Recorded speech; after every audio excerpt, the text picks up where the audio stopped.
ओम नमः शिवाय। जय श्री कृष्णा। नमस्कार दोस्तों, स्वागत है आप सभी का हमारे YouTube चैनल आर के भक्ति ज्ञान में। प्रिय भक्तजनों, आज आप सुने शिव महापुराण के 9वें अध्याय की कथा, जिसमें कि अग्नि यज्ञ, देव यज्ञ और ब्रह्म यज्ञ आदि का वर्णन, भगवान शिव के द्वारा 7 बारों का निर्माण तथा उनमें देवाराधन से विभिन्न प्रकार के फलों की प्राप्ति का कथन। इस कथा का वर्णन सुने। सभी भक्तजन हमारे चैनल को सब्सक्राइब करें, वीडियो को लाइक करें और कमेंट करें, जिससे कि और भी भक्त हमारे चैनल से जुड़ सकें और हमारी कथा श्रवण कर सकें। आइए भक्तों, कथा श्रवण करते हैं। ऋषियों ने कहा, प्रभु, अग्नि यज्ञ, देव यज्ञ, ब्रह्म यज्ञ, गुरु कृपा तथा ब्रह्म तृप्ति का हमारे समक्ष क्रम से वर्णन कीजिए। सूत जी बोले, महर्षियों, गृहस्थ पुरुष अग्नि में सायंकाल और प्रातः काल जो चावल आदि द्रव्य की आहुति देता है, उसी को अग्नि यज्ञ कहते हैं। जो ब्रह्मचर्य आश्रमों में स्थित हैं, उन ब्रह्मचारियों के लिए समिधा का आधान ही अग्नि यज्ञ है। वे समिधा का ही अग्नि में हवन करें। ब्राह्मणों, ब्रह्मचर्य आश्रम में निवास करने वाले द्विजों का जब तक विवाह न हो जाए और वे उपासनाग्नि की प्रतिष्ठा न कर लें, तब तक उनके लिए अग्नि में समिधा की आहुति, व्रत आदि का पालन तथा विशेष यजन आदि ही कर्तव्य है। यही उनके लिए अग्नि यज्ञ है। द्विजों, जिन्होंने ब्रह्म अग्नि को विसर्जित करके अपने आत्मा में ही अग्नि का आरोप कर लिया है, ऐसे वानप्रस्थियों और सन्यासियों के लिए यही हवन या अग्नि यज्ञ है कि वे वेद समय पर हितकर, परमित और पवित्र अन्न का भोजन कर लें। ब्राह्मणों, सायंकाल अग्नि के लिए दी हुई आहुति संपत्ति प्रदान कराने वाली होती है, ऐसा जानना चाहिए। और प्रातःकाल सूर्य देव को दी हुई आहुति आयु की वृद्धि करने वाली होती है। यह बात अच्छी तरह समझ लेनी चाहिए। दिन में अग्निदेव सूर्य में ही प्रविष्ट हो जाते हैं, अतः प्रातःकाल सूर्य को दी हुई आहुति भी अग्नि यज्ञ के ही अंतर्गत है। इस प्रकार यह अग्नि यज्ञ का वर्णन किया गया। इंद्र आदि समस्त देवताओं के उद्देश्य से अग्नि में जो आहुति दी जाती है, उसे देव यज्ञ समझना चाहिए। इस तालीपाक आदि यज्ञों को देव यज्ञ ही मानना चाहिए। लौकिक अग्नि में प्रतिष्ठित जो चूड़ाकरण आदि संस्कार निमित्तक हवन कर्म हैं, उन्हें भी देव यज्ञ के ही अंतर्गत जानना चाहिए। अब ब्रह्म यज्ञ का वर्णन सुनो। द्विज को चाहिए कि वे देवताओं की तृप्ति के लिए निरंतर ब्रह्म यज्ञ करें।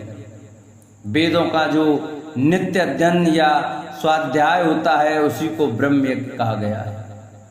प्रातः नित्य कर्म के अनंतर सायंकाल तक ब्रह्म यज्ञ किया जा सकता है। इसके बाद रात में इसका विधान नहीं है। अग्नि के बिना देव यज्ञ कैसे संपन्न होता है, इसे तुम लोग श्रद्धा से और आदर पूर्वक सुनो। सृष्टि के आरंभ में सर्वज्ञ, दयालु और सर्वसमर्थ महादेव जी ने समस्त लोगों के उपकार के लिए बारों की कल्पना की। वे भगवान शिव संसार रूपी रोग को दूर करने के लिए वैद्य हैं। सबके ज्ञाता तथा समस्त औषधों के भी औषध हैं। उन भगवान ने पहले अपने वार की कल्पना की, जो आरोग्य प्रदान करने वाला है। तत्पश्चात अपनी माया शक्ति का वार बनाया, जो संपत्ति प्रदान करने वाला है। जन्म काल में दुर्गति ग्रस्त बालक की रक्षा के लिए उन्होंने कुमार के वार की कल्पना की। तत्पश्चात सर्वसमर्थ महादेव जी ने आलस्य और पाप की निवृत्ति तथा समस्त लोगों का हित करने की इच्छा से लोक रक्षक भगवान विष्णु का वार बनाया। इसके बाद सबके स्वामी भगवान शिव ने पुष्टि और रक्षा के लिए आयुकर्ता त्रिलोक स्पष्टा परमेष्टि ब्रह्मा का आयुष कारक बार बनाया, जिससे संपूर्ण जगत के आयुष की सिद्धि हो सके। इसके बाद तीनों लोगों की वृद्धि के लिए पहले पुण्य पाप की रचना हो जाने पर उनके करने वाले लोगों को शुभाशुभ फल देने के लिए भगवान शिव ने इंद्र और यम के बारों का निर्माण किया।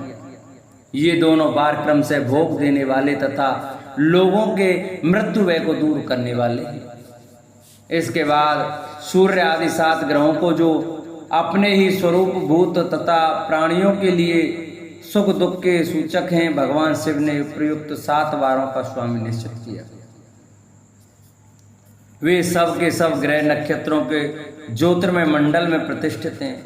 शिव के बार या दिन के स्वामी सूर्य हैं, शक्ति संबंधी बार के स्वामी सोम हैं, कुमार संबंधी दिन के अधिपति मंगल हैं, विष्णु बार के स्वामी बुध हैं, ब्रह्मा जी के बार के अधिपति बृहस्पति हैं, इंद्र बार के स्वामी शुक्र और यम बार के स्वामी शनिश्चर हैं।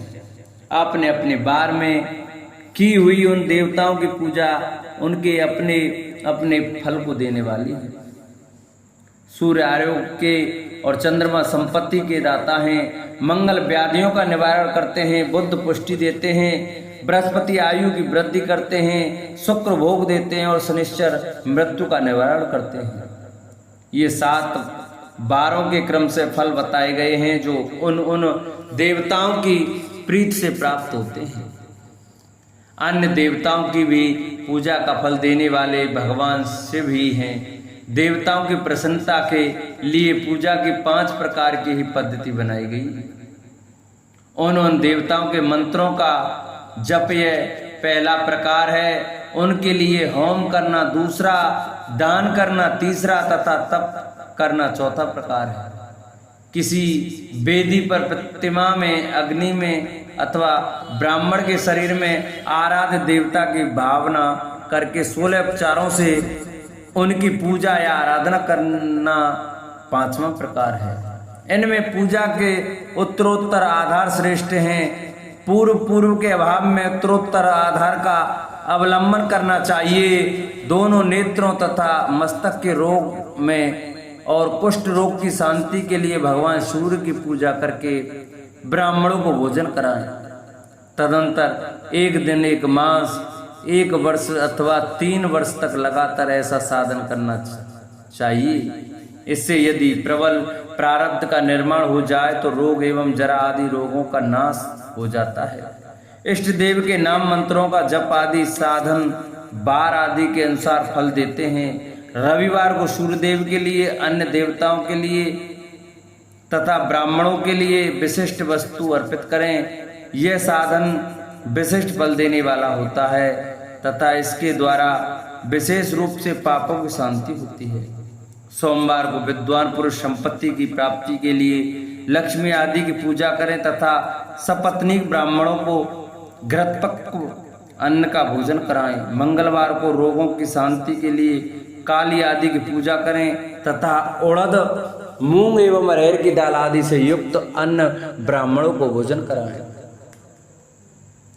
बुधवार को विद्वान पुरुष दधि युक्त अन्न से भगवान विष्णु का पूजन करें। ऐसा करने से सदा पुत्र, मित्र और कलत्र आदि की पुष्टि होती है। जो दीर्घायु होने की इच्छा रखता हो वह गुरुवार को देवताओं की पुष्टि के लिए वस्त्र, यज्ञोपवीत तथा घृत मिश्रित खीर से यजन पूजन करे।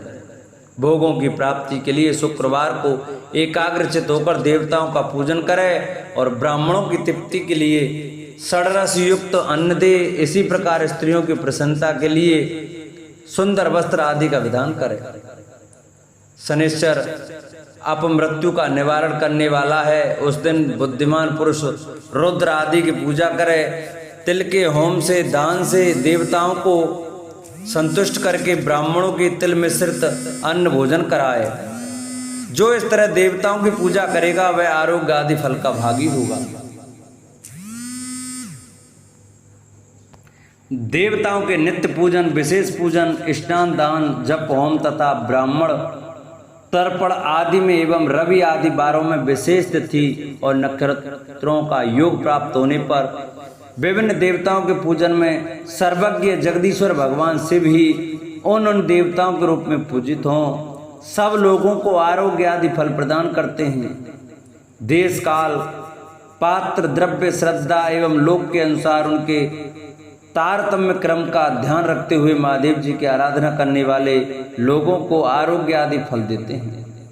शुभ मांगलिक कर्म के आरंभ में और अशुभ अंत्येष्टि आदि कर्म के अंत में तथा जन्म नक्षत्रों के आने पर गृहस्थ पुरुष अपने घर में आरोग्य आदि की समृद्धि के लिए सूर्य आदि ग्रहों का पूजन करें। इससे सिद्ध है कि देवताओं का यजन संपूर्ण अभिष्ट वस्तुओं को देने वाला है। ब्राह्मणों को देव यजन कर्म वैदिक मंत्र के साथ होना चाहिए। यहाँ ब्राह्मण शब्द क्षत्रिय और वैश्य का भी उपलक्षण है। शुद्ध आदि दूसरों का देव यज्ञ तांत्रिक विधि से होना चाहिए। शुभ फल की इच्छा रखने वाले मनुष्य को सातों ही दिन अपनी शक्ति के अनुसार सदा देव पूजन करना चाहिए। निर्धन मनुष्य तपस्या व्रत आदि के कष्ट सहन द्वारा और धन के द्वारा देवताओं की आराधना करे। वह बार बार श्रद्धा पूर्वक इस तरह के धर्म का अनुष्ठान करता है और बारंबार पुण्य लोकों में नाना प्रकार के फल भोग कर पुनः इस पृथ्वी पर जन्म ग्रहण करता है। धनवान पुरुष सदा भोग सिद्धि के लिए मार्ग में वृक्ष आदि लगाकर लोगों के लिए छाया की व्यवस्था करें। जलाशय कुआं बावली और पोखरे बनवाए। वेद शास्त्रों की प्रतिष्ठा के लिए पाठशाला का निर्माण करे तथा अन्य प्रकार से भी धर्म का संग्रह करता है। धनी को यह सब कार्य सदा ही करते रहना चाहिए। समय अनुसार पुण्य कर्मों के परिपाक्य से अंतःकरण शुद्ध होने पर ज्ञान की सिद्धि हो जाती है।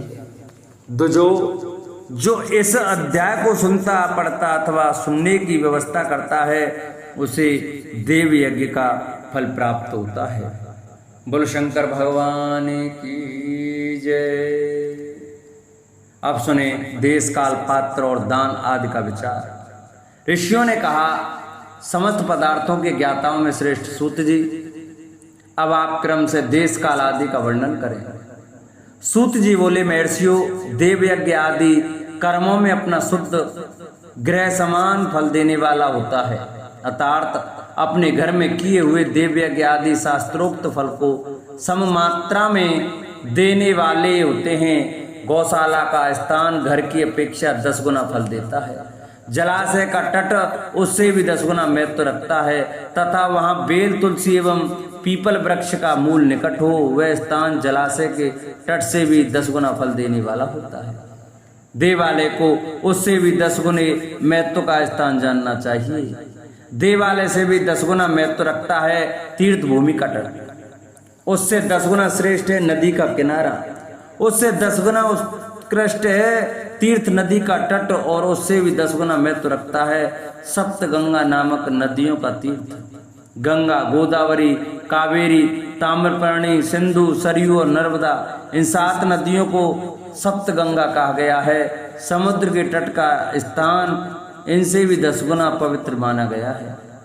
पर्वत के शिखर का प्रदेश समुद्र तट से भी 10 गुना पावन है।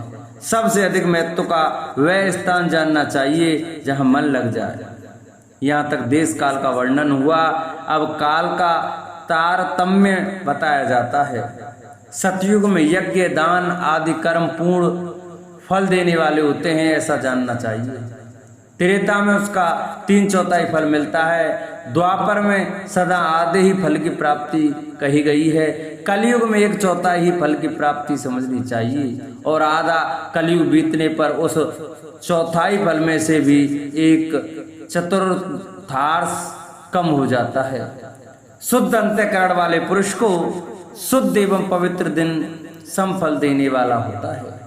विद्वान ब्राह्मणों, सूर्य संक्रांति के दिन किया हुआ सत्कर्म पूर्वोक्त शुद्ध दिन की अपेक्षा 10 गुना फल देने वाला होता है।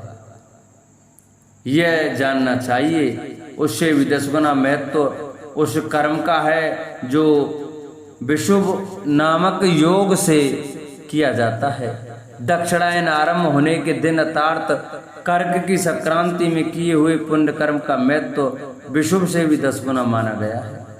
उससे भी 10 गुना मकर संक्रांति में और उससे भी 10 गुना चंद्र ग्रहण में किए हुए पुण्य का महत्व है। सूर्य ग्रहण का समय सबसे उत्तम है। उसमें किए गए पुण्य कर्म का फल चंद्र ग्रहण से भी अधिक और पूर्ण मात्रा में होता है। इस बात को विज्ञ पुरुष जानते हैं। जगत रूपी सूर्य का राहु रूपी विष से संयोग होता है, इसलिए सूर्य ग्रहण का समय रोग प्रदान करने वाला है। अतः उस विष की शांति के लिए उस समय स्नान दान और जप करें। वह काल विष की शांति के लिए उपयोगी होने के कारण पुण्यपद माना गया है।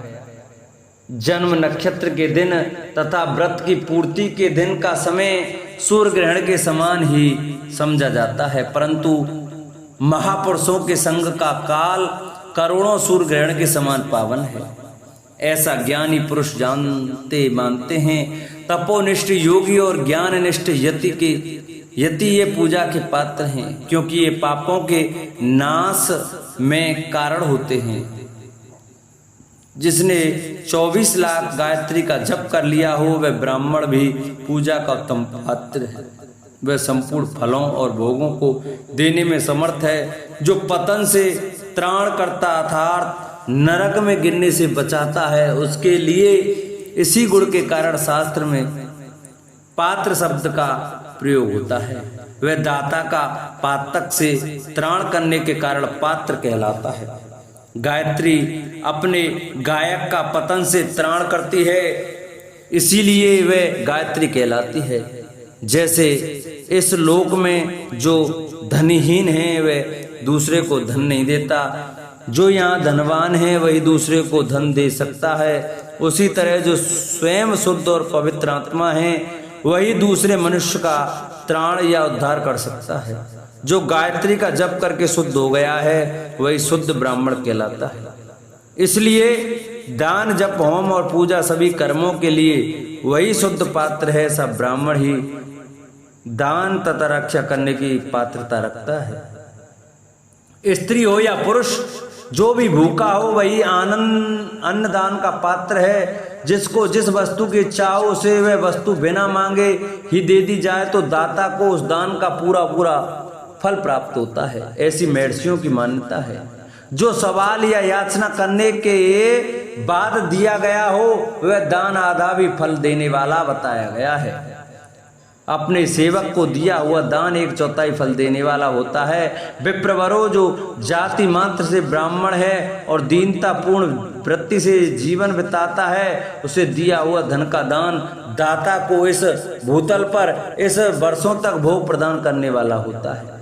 वही दान यदि वेद वेदता ब्राह्मण को दिया जाए तो वह स्वर्ग लोक में देवताओं के वर्ष से 10 वर्षों तक दिव्य भोग देने वाला होता है। शिल और उच्च वृत्ति से लाया हुआ और गुण दक्षिणा में प्राप्त हुआ अन्न धन शुद्ध द्रव्य कहलाता है। उसका दान दाता को पूर्ण फल देने वाला बताया गया है। क्षत्रियों का शौर्य से कमाया हुआ, वैश्यों का व्यापार से आया हुआ और शूद्रों का सेवा वृत्ति से प्राप्त किया हुआ धन भी उत्तम द्रव्य कहलाता है। धर्म की इच्छा रखने वाली स्त्रियों को जो धन पिता एवं पति से मिला हुआ हो उनके लिए वे उत्तम द्रव्य गौ आदि 12 वस्तुओं का चैत्र आदि 12 महीनों में क्रम से दान करना चाहिए। गौ, भूमि, तिल, स्वर्ण, घी, वस्त्र, धान्य, गुड़, चांदी, नमक, पौड़ा और कन्या, ये ही वे 12 वस्तु हैं। इनमें गोदान से कायिक, वाचिक और मानसिक पापों का निवारण तथा कायिक आदि पुण्य कर्मों की पुष्टि होती है। ब्राह्मणों, भूमि का दान इहलोक और परलोक में प्रतिष्ठा आश्रय की प्राप्ति कराने वाला है। तिल का दान बलवर्धक एवं मृत्यु का निवारक होता है। स्वर्ण का दान जठराग्नि को बढ़ाने वाला तथा वीरदायक है। घी का दान पुष्टिकारक होता है। वस्त्र का दान आयु की वृद्धि करने वाला है, ऐसा जानना चाहिए। धान्य का दान अन्य धन की समृद्धि में कारण होता है। गुड़ का दान मधुर भोजन की प्राप्ति कराने वाला होता है। चांदी के दान से वीर की वृद्धि होती है। लवण का दान षड्रस भोजन की प्राप्ति कराता है।